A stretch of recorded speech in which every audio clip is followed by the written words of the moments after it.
as the owner of Lone Min Mine, lana abasebenzi bebacela khona i-increase from la 9,000 bayitholayo to at least 10,000 or 11,000. UCyril instead ukuthi abanikeze nyana lawo ma-2 cent bacela ama-mine workers njenge-owner yala Lone Min Mine wabhala i-email wayithumela laphayana. Angisakhumbuli whether kuRia Pierre or kanjani. uRia Pierre wathi kubona dubulani lezo zinja ningazidlalisi, and vele abazange babadlalisa amaphoyisa. Bayibabiza ke igroup yonke i-provincial team eNorthwest ya-instructiwa naleyo email ukuthi bulalani lezo nonsense. So provincial commissioner wathi mina was instructed ukuthi sikhiphe wonke amabhuleti and sibabulele vele. So uyayazi ukuthi uNathi Mthetho leyo beyofika vele bathi uyenze njani wena Nathi Mthetho ngeMarikana, bekazosho ukuthi the interference of the president Cyril Ramaphosa. At the time he was a deputy president and beka phansi kweZuma.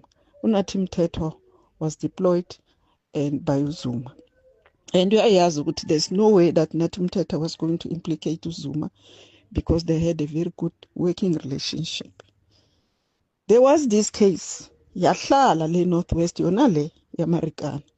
A judge found Cyril guilty. Before anikeza ne-judgment wasuswa as a judge. Kusuka lapho umntana abantu disappear. Akazange asanikezwa i-judgment.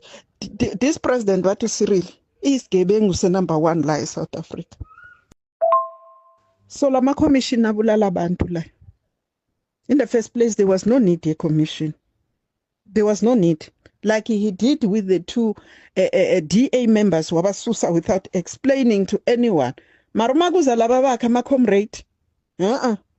Kwenziwa nama-commission.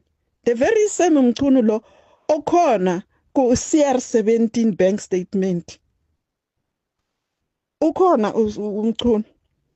Nguye ucollectayo ayenza ubugebengu baleyo CR17 eKZN. Kukhona laba vele khona.